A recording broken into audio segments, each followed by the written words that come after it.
Bet ir saulgriežu laiks, tātad, nu, Jāņi mums būs tūlīt, kā saka, līgo vakars, bet šī nakts, es zinu, ka skaitās tādu mistiku apvīta, mitoloģisku notikumu pilna, enerģētiskā, un šonakt ir tas īstais laiks, kad visiem doties uz avotu, mazgāties, noskalot visu vecos, jo ūdeņiem ir īpašs spēks. Ko tu par augiem par šo nakti vari pateikt? Jā.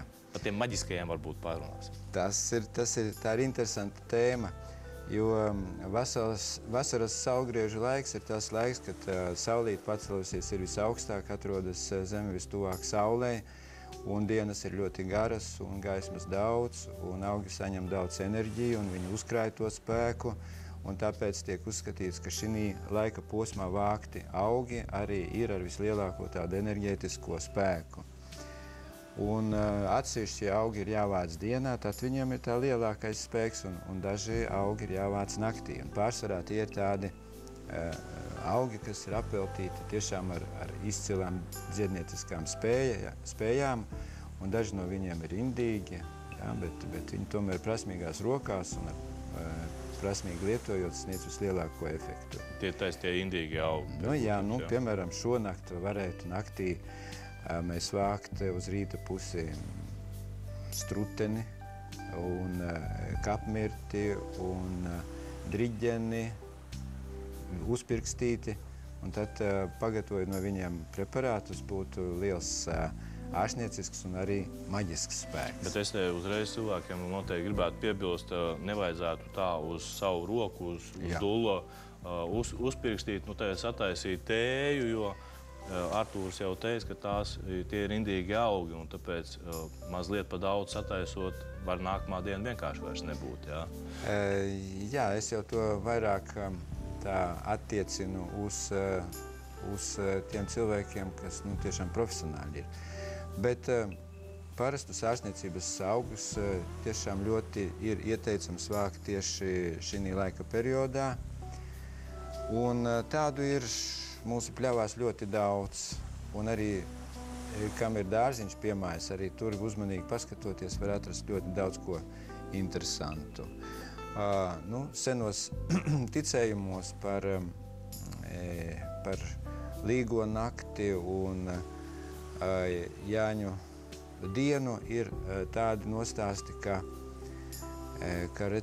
cilvēks šī laikā atrodas krustcelēs, viņam kļūst tā kā nestabila viņa tāda iekšējā gara pasaule, un šī laikā viņš var sadarīt daudz arī labus darbus, bet var arī kaut kur kļūdīties, jo viņš ir nestabils.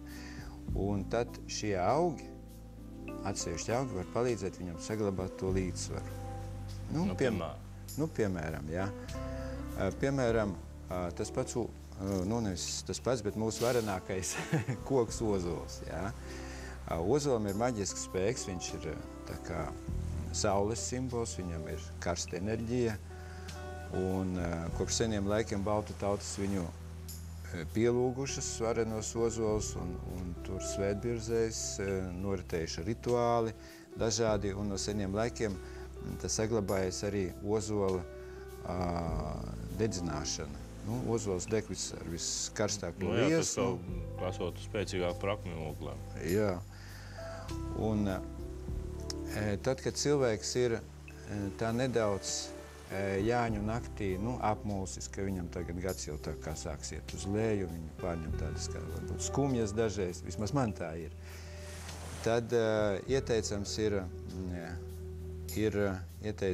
ir lūkoties Jāņu ugunskurā, un tad uguns dod cilvēkam spēku, enerģiju un pārliecību par saviem spēkiem visam nākamajam gadam. Vai tas ir saistīts ar tāpēc to vainagu taisno ozolu? Un ozola vainags simbolizē tātad to varenumu, varenību un dzīvības spēku. Un to uzliek Jānim vainagā, jo Jānis ir Dieva dēls, jā, viņš tas stiprākais starp mums vīriešiem ir. Ļoti labi, kādam tādam jābūt. Un tad viņš arī ir tas, visā Jāņu vakarā ir vadonis, protams. Es jau vēstuši zinu, ir arī karalis Artūrs. Jā, arī tāds ir bijis senatnē. Jā, lūk, un uzsākot to Jāņu nakts rituālu ar ugunskuru ir jāsadedzina vecie pagājušā gada vainags, kas bijis nolikts uz gultas, pakārts virs gultas, jo tā viņš tur palīdzēja tam Jānim saglabāt veselību un normalizē viņam asinsspiedienu, tas vispār palīdz, Un tad Jāņu naktī viņš to vainagu sadedzina, jo viņam ir galvā jauns vainags, viņš ir tāds. Principā tām sievām, kam ir problēmas ar asinsspiedienu, vajadzētu vīra vainagu atstāt sev pie gultas. Bet katru gadu tas ir jāmaina. Mūsu mājās tas rituāls arī tāds ir, ka, ja mēs dedzinām ugunskuru, tad mēs tad ugunskurā sametam pagājušā gada tādas ārstniecības augu zālītes. Viņas ļoti labi nosmaržo, tāds gaiss paliek tāds ļoti viegls, un tas ir tāds zināms arī rituāls ir. Tev te vēl ļoti daudz augu. Jā, man ir daudz augu, tāpēc, ka tie visi ir ļoti interesanti un vajadzīgi. Redz, šo augu sauc par salviju. Tā ir salvija. Salvija vispār ir arī maģiskas īpašības. Viņa palīdz sievietēm radīt bērnus. Tā kā līgo nakts ir arī tāds auglības laiks, visa daba zied, viss vairojas, un cilvēks arī tai skaitā ir aicināts.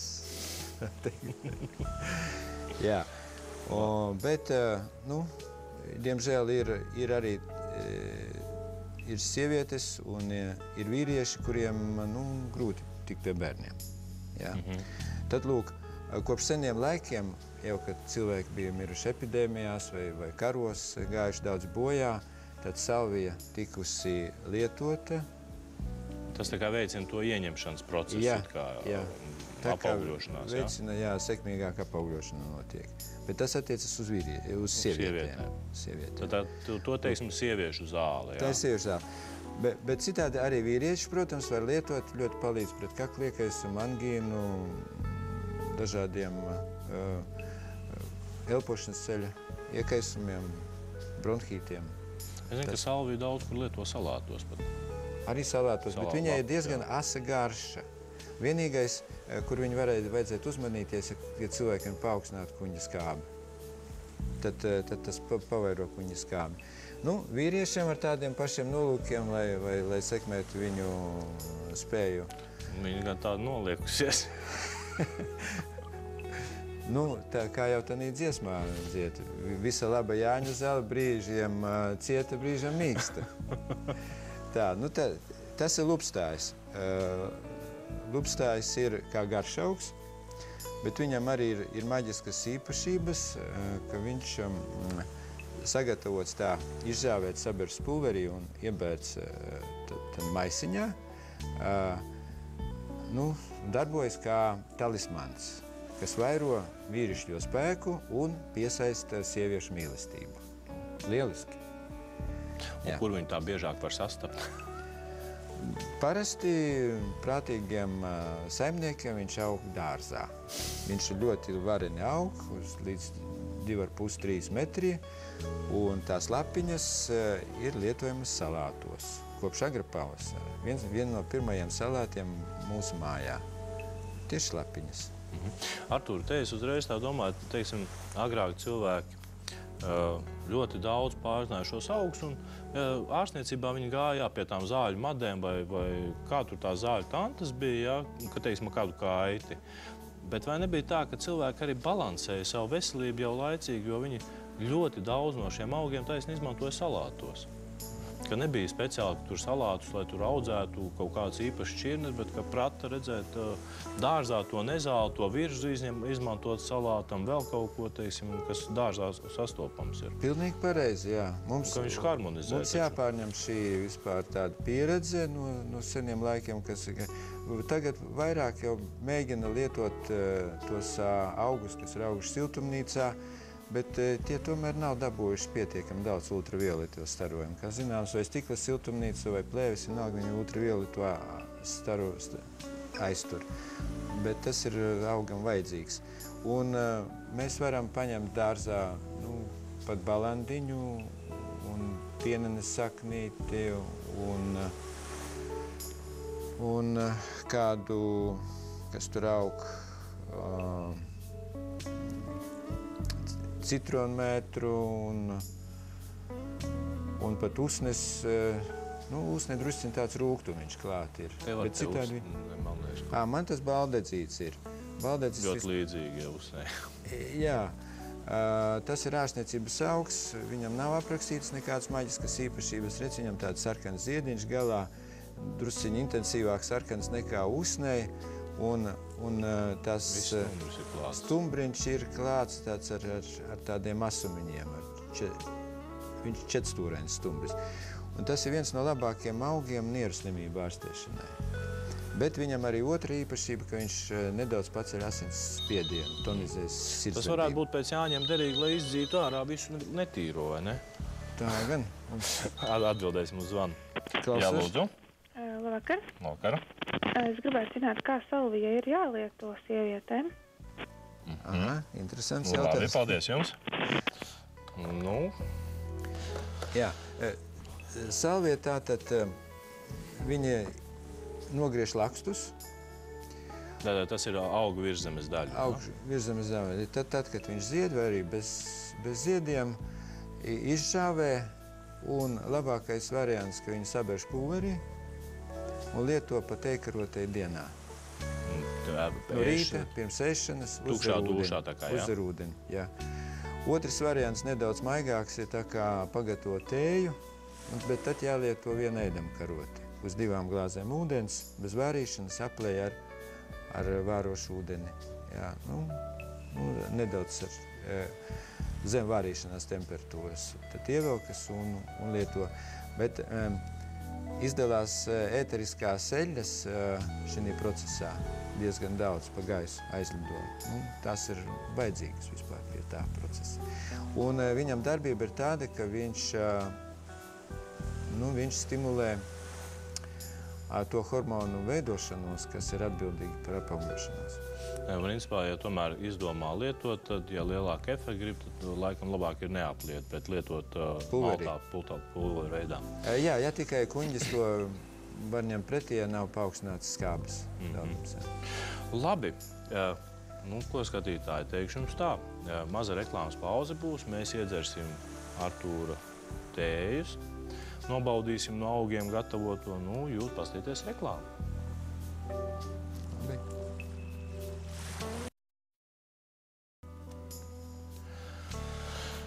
Reklāmas pauze beigusies, un Artūr, es tev gribēju pajautāt ļoti garšīgi šī tēja. Kā sauc viņu? Tā ir dabas dārza tēja. Dabas dārza tēja? Dabas dārza tēja. Atbildēsim tev. Jā, lūdzu. Lūdzu. Halo. Labvakar. Labvakar. Es gribēju doktorim pajautāt, man atveda no Francijas lavandu dažādos iesaiņojumos, vai viņi ir arī izmantojami kā tēja? Jums augu atveda veselu vai jau kaltētu? Kā jūs to sakat? Kaltētu maisiņā. Labi, paldies jums par jautājumu. Lavanda ir vairāk kā ēterisks augs, ko izmanto vairāk kosmetoloģijā un vairāk dažādu smaržūdeņu, smaržīgu ziepju pagatavošanai. Bet viņu var izmantot arī kulinārijā un cilvēkiem tā pie kā garšvielu, lai pastiprinātu kuņģa un aizkuņa ziedzera darbību, un veicinātu šo gremošanas sulu izdalīšanos. Tādā veidā var lietot. Bet daudziem viņš nevisai patīk. Vairāk es gan ar viņu pazīstams arī kā tādu ēterisku nomierinošu ietekmi. Jā, lūdzu. Labvakar. Labvakar. Gribētu uzzināt, kādas no latviešu zālītēm būtu jālieto, lai samazinātu svaru. Labi, paldies. Paldies.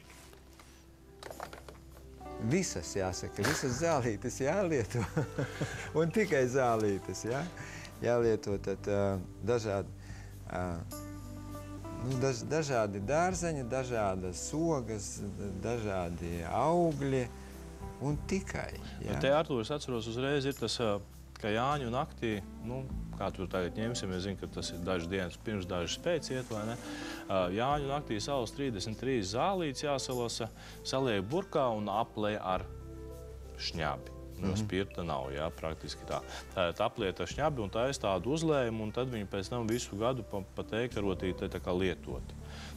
Bet es saprotu, tās 33 zālītes, tur smilgas, visi augi. Viss pēc kārtas, jā? Jā, viss pēc kārtas, viņam tur bez izlases.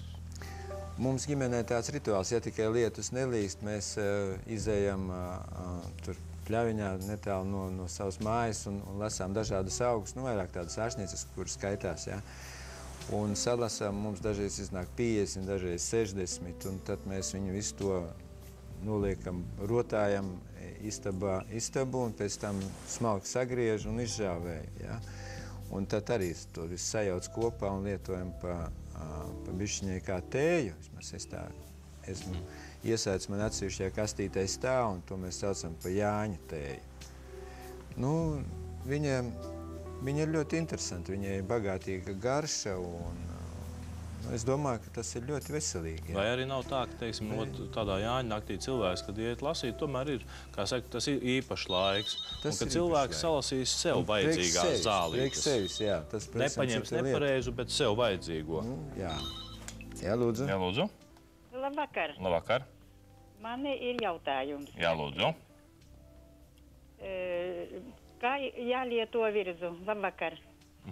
Labi, paldies jums par jautājumu. Virzu.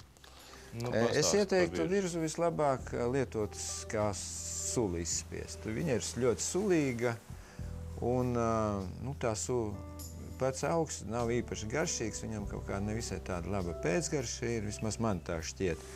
Bet sulas veidā un sablenderējot ar kaut kādiem citiem augiem, kaut vai baziliku nedaudz pieliekot, pētersīļus klāt, tad tā garš uzlabojas un tad viņš ir labs. Tādā svaigā sulā, nevis izspiest un glabāt, bet uzreiz. Jā, saka, ka tonizē sirds muskuli un derīgs ir tāda sirds spēcināšanai.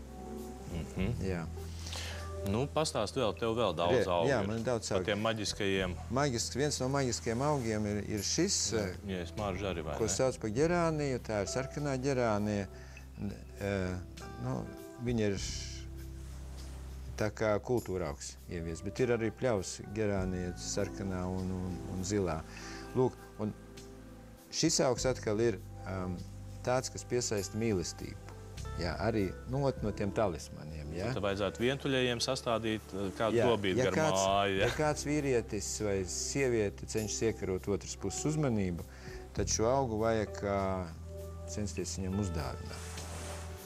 Jā, uzdāvināt kaut kādā veidā, viņam grāmatiņā ielikt un uzdāvināt grāmatu vai tur kaut kā aploksnītē ielikt. Un tad tas piesaista tā cilvēka mīlestību, tā ģerānija, tāds interesants augs. Viņai visu dāvina kopā sakneni, jeb tikai augšējo daļu?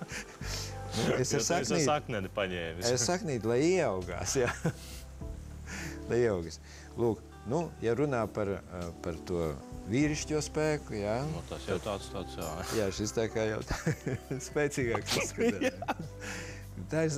Tas ir laks no auga, ko sauc par zeltsakni. Bieži dzirdēt diezgan. Jā, zeltsakni, radiola, rozā, tas arī aug ļoti pie mājas, braši. Kā kultūra augs, jā? Kā kultūra augs. Līdzīgs augs ir sastopams savvaļā, un to sauc par čīkstuļu laimi.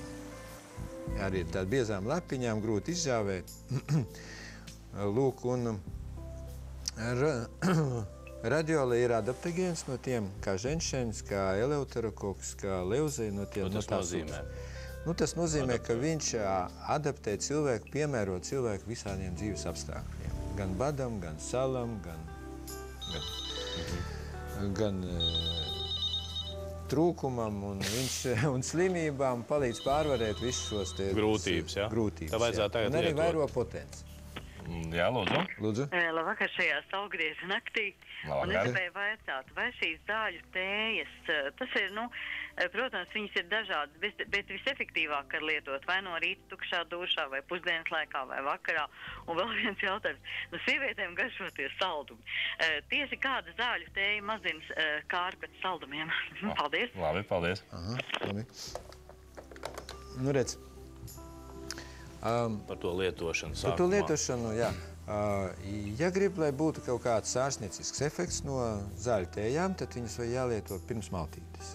Ar vienu iemeslu dēļ. Viņām būtu jāaiziet ļoti ātri no kuņa uz 12 piksu zarnu projām no kuņa. Ja? Ja mēs viņas iedzersim tad, kad būs paēsts, pilns kuņģīts un uzdzersim virsū, tad viņas tur malsies un tur tas viss paliks uz vietas un kuņģa skābe izdarīs savu Neutralizēs, jā? Neutralizēs, jā, tādā ziņā. Un par to saldumu kāri? Par saldumu... Redzim, saldumu kāre dažreiz cilvēkiem ir tad, ja viņam pietrūkst kaut kādu vitamīnu vai kaut kādu minerālu vielu. Un vairāk, ja viņam pietrūkst silīcijas un chroms. Pat ir tādas dāņiem tādas zālītes ar chromu, ja, kas ir homeopātiskas, lieto chromu preparātus un tieksmi pret saldumu pāriet. Bet arī silīciju satur visvairāk tīruma kosa. Lūk, varbūt, ka es teiktu, ka tīruma kosa ir tas augs, kas noņem tieksmi uz saldumiem. Nu jā, psihoterapijā ir tas, ka tur saka, teiksim, tas tiek mīlestības trūkums. Nu, varbūt arī tā, jā. Jā, lūdzu. Labvakar. Labvakar. Es vēlēju zināt, vai no lupīnas var kaut ko izmantot ziedus vai lakstus un tā tālāk. Labi, paldies. Paldies jums. Lupīna ir augs, kas veicina vispār vielmaiņu. Un lupīna mums ietilpst tās tejas sastāvā, kas kompensē cukuru vielmaiņu. Bet viņš arī, man liekas, bija indīgais augs. Lupīna? Jā. Viņš pie indīgiem augiem, man liekas. Nē, viņš ir lombarības augs. Nu jā, Latvāns arī. Bet Latvāns arī ir ārstniecisks augs. Un tā. Vēl kas stimulē aizkuņa dziedzeru darbību, lūk, pie reizes pateikšu. Jā, tā ir lucerna. Lucerna vispār ir hormonus veicinošs augs, un viņš ietekmē arī virsnieres un vairogdziedzeri un aizkuņa dziedzeri. Un īpaši, ja šīs funkcijas ir samazinātas. Cilvēkam, piemēram, ja vairogdziedzers pastiprināti darbojas, tad šo augu nevar. Bet, ja ir pa vāju darbojas, par to liecina, ka viņš slings paliek, apātisks, depresīvs. Bieži vien, ka tā nav depresija, bet tāda vairogdziedzera kūtra darbība. Ja? Tad to, protams, ar analīzēm un ārstu konsultācijā tur viss tiek noskaidrots. Un, ja izrādās, ka tāds stāvoklis ir, tad lupīna, lūdzu, ir augs numur 1. Lucerne, kas varētu tam līdzēt. Jā, un vēl... Tā arī lucerne. Jā, divos eksemplāros, jā. Kāds ir viens nokaltis, un vēl cukura vielmaiņu stimulē un palīdz arī notievēt. Man bija tāds jautājums, laikam neatbildēja tā kārtīgi. Lūk, šis augs, jā.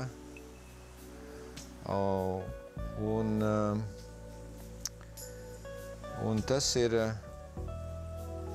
Tas mums ir... Kā viņu sauc? Es tikai redzu, ka tas ir tauriņziešu dzimtas augs. Man pēkšņi izskrien no galvas un... Es pēc tam atcerēšos. Jā. Var sakot, tie augi, kas hormonāli iedarbojas uz cilvēku, tie mums ir tie brašākie, jo ja vīrietis dejo ar sievieti un aizmirst, ar kuru dejojas, tad tā nav viņam galvas vaina, bet tā ir hormonu trūkums. Tā saka. Bet ar tur ir vēl tāds augs, ko ļoti daudz Jāņos lieto, un tas ir apinis. Apinis, jā. Jo alutiņu taisa, tie, kas taisa, protams, alutiņu no apinīgs, jā. Jā. Un apinim arī ļoti spēcīgi zina, ka hormonāla darbība taču ir. Nu jā, bet tā ir vairāk viņš ekstrogēnas satura, un tā ir sieviešu puķīte. Jā, lūdzu. Lūdzu. Halo. Labvakar. Labvakar. Es gribēju uzdot jautājumu. Jā, lūdzu.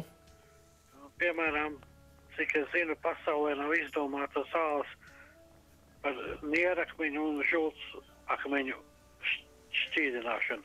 Vai patiešām tās tējas, kas ir domātas žultsakmeņu šķīdināšanā un nierakmeņu šķīdināšanā, vai viņas patiešām reāli palīdz? Labi, paldies jums.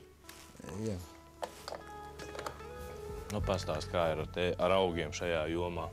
Žultsakmeņi un nierakmeņi arī ir dažādi. Ir tādi akmentiņi, kas ir ļoti cieti, satur pigmentu un oksalātus, un viņus tiešām nevar neko izšķīdināt. Bet ir tādi, kas satur holesterīnu vairāk, tie izšķīst, jā. Tādi augi, kas šķīdina, ir sveķene, ir kukurūzas drīksnes, piemēram, pupiņu pākstis, lāča žults. Jā, uz lāča žults pamata sintētisku taisa preparātu, ursofalku, piemēram. Jā. Ir tādi gadījumi, kad ļoti labi izšķīst. Pie tam jāņem vērā, ka tad, ja žultspūslis ir pilnīgi pilns ar akmeņiem, ka tur viņam ir noliktava akmentiņa, ka žults neieplūst iekšā, neiziet ārā, ka tur nekāda viela maiņa nenotiek, tad arī nekas nešķīst. Tad ir jātaisa laparoskopiska operācija. Tad vienkārši vielas netiek vairs iekšā. Netiek iekšā. Un vēl pie šiem, tomēr pie akmeņu slimībā ir jākļūst par veģetārieti. Tas ir ceļš. Kā tikt vaļā no šīm problēmām? Jā. Vai vismaz mazināt viņas, jā. Jā. Tev tur vēl ir kāda auga. Pastāst vēl par maģiskajiem. Vēl par maģiskajiem. Tie īpašie maģiskie, tas ir maģiskais laiks. Maģiskais laiks, jā. Viens no maģiskajiem ir irbene. Aizsargā māju no sliktiem gariem un ļaunas acis. Pie katras mājas irbenīti būtu jāiestāda, lai aizsargātu. Pie tam irbenes ogas un ziedi ir sieviešu draugs. Jā, tas palīdz novērst dažādas traucējumus mēnesi ciklā. Jā. Mazgājoties ar ūdentiņu, kurā ir pievienota irbenes sula, tiek saglabāts sievietes skaistums. Tā tautā senos ticējumos tiek stāstīts. Saglabāts, ja arī varbūt uzlabots. Arī uzlabots. Atbildēs uz zvanu. Jā, lūdzu. Labvakar. Man būtu jautājums, lūdzu, doktorim. Mārdadzi, pret ko var lietot? Paldies jums. Jā. Un pastāst par mārdadzi, jā. Jā. Viņu daudz izmanto. Mārdadzis tagad ir populārs un pacelts augstā godā. Tas ir augs, kas palīdz aknām atbrīvoties no dažādiem toksīniem, kas palīdz atjaunot aknu struktūru, jo tās aktīvās vielas, tur tāds silibīns ir. Mārdaži izmanto sēklas. Jā, mārdaži sēklas pamatā. Tas ietilpst to aknu šūnu membrānu sastāvā. Un faktiski mārdadzis ir vienīgais līdzeklis, pat, teiksim, varbūt pasaulē, kas palīdz pret zaļo un balto mušmeru indi. Ja sendējies cilvēks ar balto mušmeru, kas ir bieži nāvējošs gadījums, tad mārdadža sēklis, pulveris, ekstrakts palīdz saglabāt dzīvību. Bet arī sarkano mušmeri, es zinu, ka arī bieži izmanto ārstniecībā, mazās devās. Sarkanā mušmeri tā ir cita sēne nekā balta. Viņa pavisam cita suga. Viņam tikai tas nosaukums tāds mušmeri, bet citādi tā ir tā sēne. Tiešām, jā, sarkanā mušmeri ir šamaņu sēne, kuru lietojot pavērās gaišredzība. Bet arī uzreiz tā nevajadzētu ņemt un graust. Jo tad varbūt arī mārdadis vairs nelīdzēs. Jā. Ar sēnēm vispār uzmanīgi, jo viņas īpaši labi negramojas arī cilvēkiem. Nevajadzētu Jāņu naktī kopā ar vēl jau alkoholu lietot. Man vēl viens augs ir, kas māju aizsargā, tas ir plūškoks. Plūškoks tagad tikai zied, un vēlāk viņam būs melnas ogas, sākumā sarkanas, tad melnas palīg. Un ar plūškoku jārīkojas tā, piemēram, tā kā smaržo, man liekas. Šonakt, jā, protams. Šonakt jāaiziet, jāsaplūc plūškoka zariņu, viņam vispār patīk, ka viņi drusku paplūc, viņš to kuplāk savu. Jāaiziet krustcelēs un jāizmētā tās lapas un zied uz visām pusēm. Tā atbrīvojas cilvēks no tām savām sliktām domām, sliktas uzvedības, un viņu palaiž vaļā tie dēmoni, ļaunie spēki, jo cilvēks jau, ja kaut ko sliktu izdara, viņš nekad nav vainīgs. Viņu tas, Protams, tā gadījās. Tas baiss, jā, kas cits vainīgs ir. Cits vainīgs, tas iekšējais, kas viņā bija iesēdies, tas sliktais, nelabais, gars. Tad gars aiziet no viņa projām, ja viņš tā izdara. Bet pluškoku nevajag stādīt pagalmā, viņš jāstāda tomēr aiz žoga. Jo ar viņu saistās arī dažas sliktas lietas, mitoloģijā. Kas mums tur vēl tāds? Jā, vēl šeit ir vilkābele. Vilkābele ir arī mājas aizsargs, un tā vairo ne tikai veselību, bet arī pārticību mājā. Jā. Tā kā vilkābeles ir ļoti ieteicams dzīvžogos stādīt. Tagad man skaidrs, jā. Kāpēc ir cilvēki, kas stāda vilkābeli dzīvžogā? Jā, ļoti prātīgi. Un pie tam vēl vilkābele arī ir ārstniecības augs, par cik vilkābeles ogas, ekstrakts un ziedu tinktūras tiek lietotas, lai veicinātu sirds darbību. Tas ir sirdzāles, krategus, tas, kas ir vai vilkābeles ekstrakts aptiekā nopērkams, arī ļoti laba zāle, ka ir nervoza sirdsdarbība, kā ātri skrien sirsniņa un ir bezmiegs un pat tāds nemieris uz sirds, smagums uz sirds, lūdzu vilkābeles pilienus un tas palīdz. Jā. Labi. Kas tas ir? Jā, tā ir raudene. Labs augs kulinārijā un pie salātiņiem dažreiz restorānos tiek iesprausts tāds zariņš mazs vai ar raudenīti, jā. Viņu sauc arī par origānumu, izmanto kā garšvielu pie gaļas ēdieniem, pie zivju ēdieniem īpaši. Bet viņam ir arī tāda ārstnieciska iedarbība uz vairāku sieviešu organismu, viņš satur daudz fitoestrogēnu saucamu. Un palīdz sievietēm arī pie dažādām neregulārām cikla izpausmēm un sāpīgām reizēm. Bet vīriešiem, saka, lielos daudzumos neesot ieteicams, tāpēc, ka pārāk nomierina. Jauniešiem gan vajag lietot. Jā, viņiem 95 domas no 100 tomēr ir saistītas ar vienu domu. Tādiem pušiem vajadzētu raudenītī kaut kā salātiņos iedot. Bet varbūt tas palielinās mūsu skaitu Latvijā. Labi. Artur, tev tur vēl daudz un dikti, un mēs varētu daudz un dikti klausīties, tu stāstīt par to, un cilvēki noteikti ar interesi klausīties, bet, smilšu pulkstenis, laika pulkstenis rit, un raidījums lēnām tuvojas beigām. Tāpēc, Artur, tev gribu lūgt tādu kopsavilkumu par šo raidījumu, par to, ko tu vēlies, tādā esencē pateikt mūsu skatītājiem, īpaši šajā laikā. Jā, šajā laikā es gribu pateikt, ka vairāk ir jāiziet dabā, jāpaskatās ziedam acīs, jāpasmaržo daba, kā zeme smaržo, kā jāpaklausās, kā putni dzied un jāmēģina iztēloties sevi kā daļu no dabas un daļu no visa šī skaistā, kas mums visapkārt, un jādomā labas domas, jāpasēž pie Jāņdienas ugunskura, nevajag piedzerties, jo tad zūd viss skaistums, visa burvība. Un gal galā arī jāpadomā par veselību. Vismaz nākamā dienā, kas būs, vai ne? Jā. Labi, ļoti liels paldies, Artur, tev par šo raidījumu, par to, ka tu atnāci un varēji piedalīties. Un cilvēkiem, es domāju, ir vēlme noteikti kaut ko vairāk vēl uzzināt. Man liekas, ka tev ir arī internetā mājaslapa, kur cilvēki var palasīt kaut ko vairāk par šiem augiem, ko lietot un kā lietot. Tu pasaki to... Vienkārši fitoterapija.lv vai arī uzraksta Draterešku tējas. Meklētājā, jā? Jā. Un tur varēs iegūt vairāk informāciju par to, kā lieto, kad lieto, kā sagatavot, pareizi to tēju. Tieši tā. Paldies tev. Paldies tev arī. Ļoti, ļoti liels paldies visiem skatītājiem, zvanītājiem, rakstītājiem.